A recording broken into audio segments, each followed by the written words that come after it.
Interestingly though, I would like to say that this is definitely a genetic thing. It is passed down. Now, I'm adopted, so who it was passed down from, I have no idea. So for me, I guess in a way that was kind of a good thing, but a lot of psychic mediums or people with special metaphysical abilities, they got it genetically, typically, but I've learned over the years that typically those family members are either no longer alive, that they could ask them, what's that like, or the family members who have it either don't know, are in denial, and it's not, there's no connectivity, so it doesn't really matter. Yeah. The fact that you and I had that connectivity, I think, was huge. Hi, I'm Em. And I'm Liv. And I'm her mom, Julie. And we're your PsycKicks. I was bad on that. We're doing a special Mother's Day episode. It's gonna be so cute! Shh. Guys, we have a surprise for Liv's mom and my mom, but we're going to do this part without them. And it's on a different day because we're in different outfits. But today, we have a sponsor! So we'd like to thank today's sponsor, which is Ana Luisa. So Mother's Day is right around the corner, and if you guys have watched our other videos, we always like to say that mediumship is genetic. So this Mother's Day, we've partnershiped with Ana Luisa to give a gift to our mothers as thanks for the gift their mothership has given to us. Their mothership. Mothership. Woo! The alien mothership. I mean, we're obviously spawns, so. So the piece that I'm going to be giving my mother is the Elise pendant. I'm gonna give my mom these earrings that actually are a part of the matching set that goes with Em's necklace that she's giving her mom, so it's kind of cute. All right, so we just got to my mom's house, and I have my gift, her Mother's Day gift that we have from Ana Luisa. Let's see how she likes it. What is it? What is it? Ooh. Do you like it? I do. Oh. Wow, it's my birthstone. Thank you. Yeah. It's beautiful. I love it. Ana Luisa creates quality jewelry with prices as affordable as their jewelry is beautiful. Ana Luisa is a carbon neutral jewelry company, from their packaging to their products, working to keep our planet beautiful while creating jewelry to accentuate the natural beauty of women. This Mother's Day, give a gift that will be sure to empower and accentuate the natural elegance of a woman in your life with Ana Luisa. So Ana Luisa is having a buy one, get one 40% off sale. And they gave us a special link that is going to be in the description below if you want to get in on this sale to make sure that you can empower and accentuate the beauty, the natural elegance of the woman in your life. Ana Luisa, unique and affordable jewelry, empowering women to look and feel their finest while ensuring the planet stays beautiful too. Today in this video, we asked you guys for questions about what it's like raising a psychic medium from a psychic medium. I would just like to state for the record that I have no idea what these questions are. I was brought here slightly against my own recognizances, but I showed up because my daughter asked me, and just confirmed that I was brought here against my own recognizances. I'm gonna feed you, it's fine. It's not like kidnapping. You ready for the first one? It's probably my favorite of the questions. So Sandy A asks you, having uncommon abilities most children don't have may have made interactions with most other children very awkward for Olivia. How did others treat her, and how did you handle that? I also want to preface this while you think of an answer, that my best friend of literally since kindergarten was sitting across from me, the only thing closer to a twin flame than my actual twin flame. And my best friend Abby's answer to this question was, we all thought you were a weird kid. When you told us that you were a psychic medium, that was not the weirdest thing of all the weird things that you are. And I was like, thank you. I don't think it was any different because I didn't really realize anything was going on with you until you were like 8. And at that point, I was forced to suppress it so much by my grandmother. Interestingly, though, I would like to say that this is definitely a genetic thing. It is passed down. Now, I'm adopted, so who it was passed down from, I have no idea. So for me, I guess in a way that was kind of a good thing, but a lot of psychic mediums or people with special metaphysical abilities, they got it genetically, typically, but I've learned over the years that typically those family members are either no longer alive, that they could ask them, what's that like, or the family members who have it either don't know, are in denial, and there's no connectivity. So it doesn't really matter. Yeah. The fact that you and I had that connectivity, I think, was huge. And it didn't really have any bearing on the fact whether I was adopted or not. I don't think you were any different than any other child. It didn't really show you didn't really have that ability that I know of until you were about 8. Mm-hmm. Definability, to actually define it, that you have those abilities. So you don't think there was anything linked to me being a medium that made me weird or quirky, and that everyone else is weird and quirky in their own senses, and mediumship has nothing to do with it, especially as a child?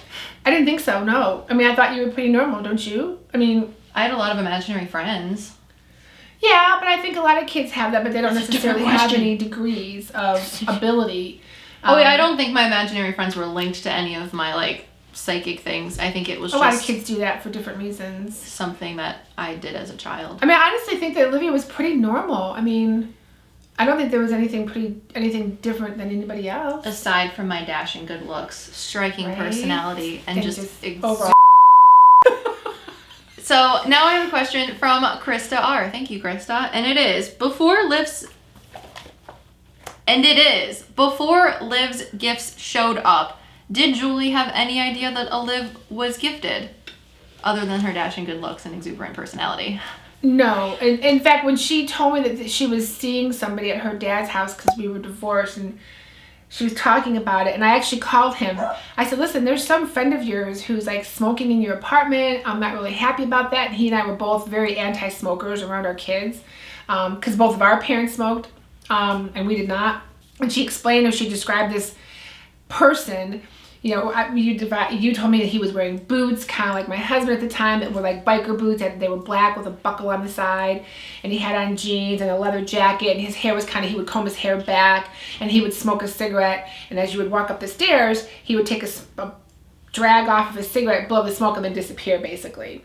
And you described a pack of cigarettes, and I said, what did they look like? And because I wanted to tell my ex-husband, well, this is what they're smoking, blah, blah, blah, because the way she described it was it was a real person. And I think to her, it looked like a real person, correct?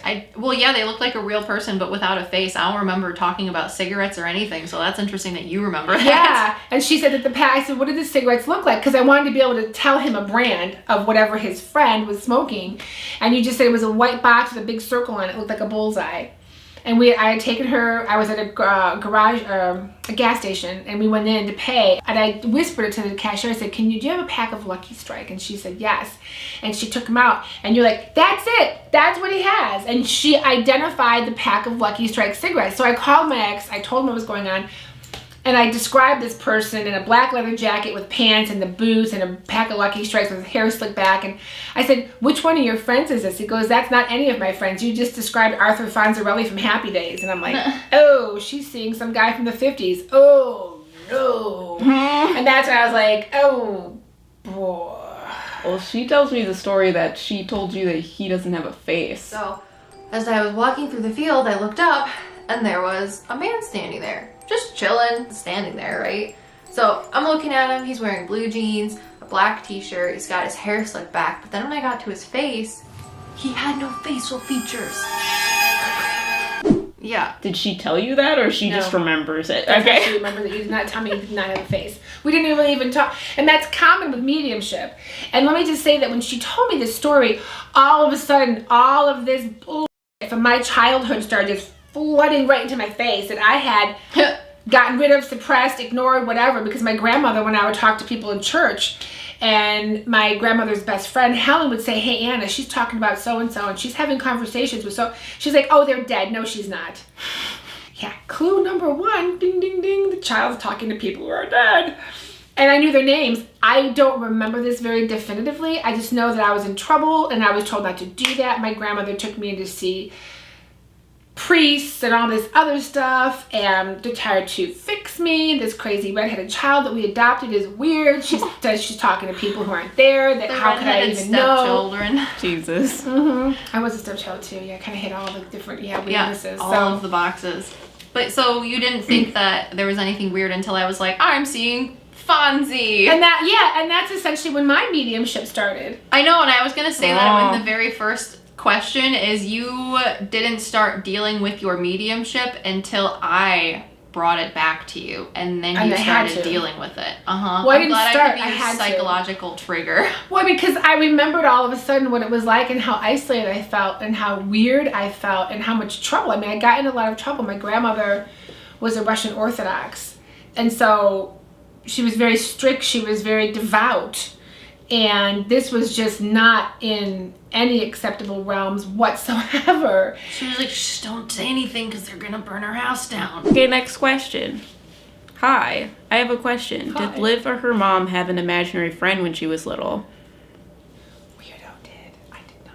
You didn't have any imaginary friends? Zippo zero, not a zilch. We did so much stuff. I didn't need an imaginary friend. I mean, I think with Yeah, you, but what you were about- so encumbered with your situation with your dad, and you had nowhere to go and nothing to do. What about the story that you had of your mom making the monkey tutu for you? But that's true. She did make me a monkey. We were. And what did you say to her about We were your dad pink when you were monkeys. doing that?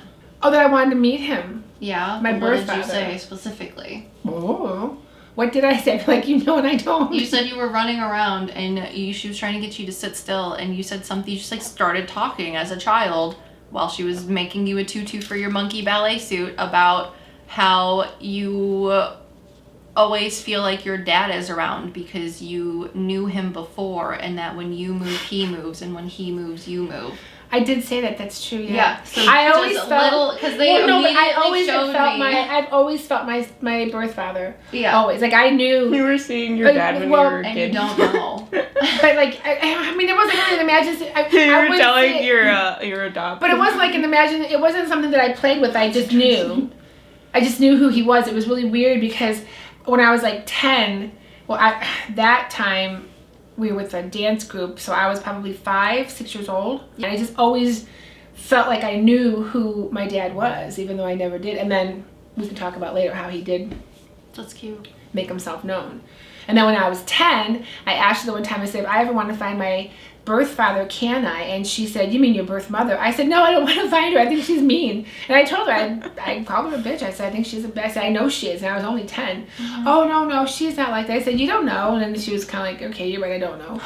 And I said, but I think my dad is who I'm like. I look like my mom, but I'm like my birth father. And so all these things that have happened in the last 2 years have been pretty remarkable because I've just always had that knowing. So what about when you started seeing your spirit guide? Was that different? You were like, I'm seeing a blue guy. It wasn't, this is my imaginary friend, he's blue. Oh yeah, no, that was very different. I very much knew that Blue Man Dude was in the room where Got you. So I you had always a thought door. you always thought it was different Yes, I always had that from delineation. spirits to your imagination. Weird. And I never You had weren't seeing But spirits. blue guy was definitely a as your spirit. friend. Blue guy was definitely somebody that was coming Well, to you at well, a different. When whole I was a different kid, I had Yeah. an imaginary friend, but it was my stuffed lion, and it was because my spirit guide was inside of that lion. But I didn't know any different. Oh, stop. That's what I'm saying. And your guy's like, oh, she just had friends that she made up all the time. And I was like, I had one, but they were actually there. So if someone else thinks their child is gifted, how would they approach not invalidating their gifts? Not telling them. You remember when we drove past the asylum that you ended up doing the paranormal investigation at that we talked about in a previous video, and I had just been working on understanding that I was a medium, and you were working on re-understanding your mediumship. And I'm always working on that. But you said, isn't it nice that we have each other because so many people like us could have been put in places like that? So how do you validate a possible budding young medium and not immediately Because say, there's a lot of people that come up to us and are like, my child is seeing things. What do I do about it? because we don't want to discount mental health, but it's also normal for children to see things when they're younger because they don't have an ego. But if that persists into later adult or childhood, like 8, 10, 12, where the ego has already been solidified, then how do you deal with that? I think that a lot of people have these gifts. Does everybody? I don't think everybody does. I just don't think it's meant to be. It would be too chaotic. I hate to say this, but I mean, if somebody is meant to do this, they're just meant to do it. You can run. you can run from spirit, but you can't hide. If this is what spirit wants you to do, it's just what you're going to do. I don't think it's something that you can foster, honestly. I don't think it's something that you can create. I don't think that it's something that you can just do. So, okay. This is probably going to shock you a little bit, but I feel very strongly in my convictions when I say that this is a gift given to us by God, and it is his doing. We are his children. If this is something that he wants a child to do, then so be it. Do I think a child should do this? 100%, absolutely, without any question or hesitation, no. This is an adult thing. Adult things come in. I don't think that a child should be fostered to do this. Do I think that they should be prevented from it? No, but I honestly don't think that God would give a child that responsibility, because it's a huge responsibility. When you started telling me that you were seeing people when you were 8, I thought, this is bad, because you're a child. Yeah. You shouldn't have to deal with this. And the things that you get shown, the things, I just think that spirit knows better than to just sit back and shut up and leave you alone. Yes, they might show you things. Yes, you might perceive things. But I think a lot of children see that, and just like you mentioned, because they have, and I've explained this to you, their ego is still very simple. You know, a child's mind is still innocent, and their brain is still hollow, right, as far as, you know, so how do you that. respond to that for a child? If a child came up to you and was like, I'm seeing people, what would you tell the child? I think the best thing to do is to sit back and let the child tell you and say nothing. It would be like, it's like a 6-year-old kid. You know, Mommy, where do babies come from? Okay, your first response should be, where do you think they come from? Right? Because now you got to figure out what is their level of what they're telling you. Yeah. Hey, you know, if you came to me as my child and said, I saw whatever, and let's say you named a neighbor or a family member that I know well is dead, I'm going to say, so who'd you see?